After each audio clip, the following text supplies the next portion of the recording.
My name is John Nelson Carroll. Here is my life story. I was born on August 22, 1842 in Carroll's Ridge, New Brunswick, Canada. My family worked with timber and carpentry, and my dad helped clear out the farm for Carroll's Ridge. My parents joined the Church of Jesus Christ of Latter-day Saints in 1853 in New Brunswick. Here is a photo of my Uncle Charles, who was placed in charge of the company headed for Zion. We left May 10, 1854 and left my native land with the saints in all numbering 46 souls.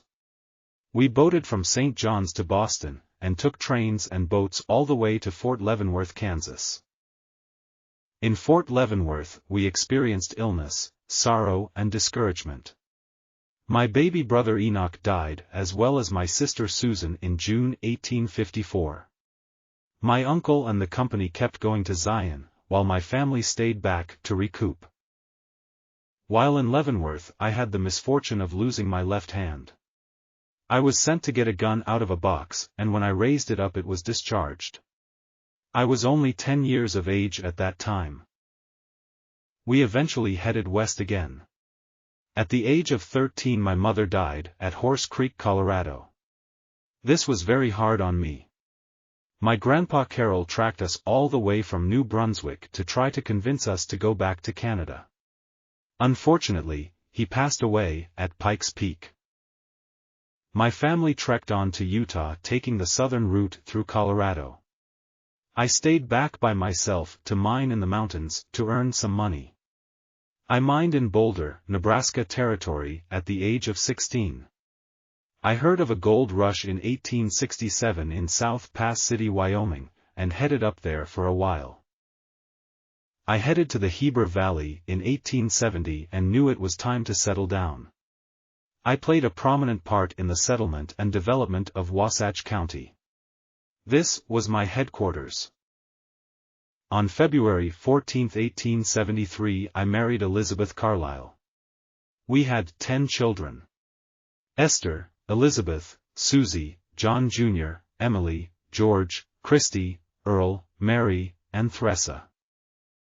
My business was stock raising and farming. Few men in this county are better acquainted with the range than I. I herded cattle through Daniels Canyon and Strawberry. Occasionally, I would come into town and give reports on the stock. In June 1889 I was shot in the breast by Juan Rhodes, a Uinta Indian. The bullet entered the left breast, just below the subclavian artery, ranging downward and coming out near the lower part of the shoulder blade. I was standing in front of the blacksmith shop having a friendly conversation, and he drew his pistol and shot. He didn't intend to shoot me. It happened fast, and I remember smoke in my face. Oh, I know he can't be prosecuted, and I wouldn't prosecute him. It would make a whole lot of trouble for me, and will do no good.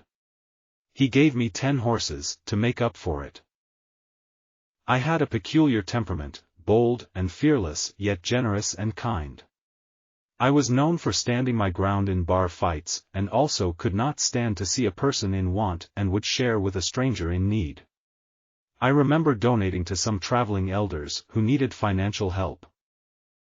Near the end of life I was a proprietor of the Gem Saloon. We had the finest stock of liquor and cigars in Heber. Fair dealing and courteous treatment was our motto. I passed away after a short illness on June 4, 1902. I am buried in the Heber City Cemetery, and here is my tombstone. Thank you for listening to my life story. It was a pleasure.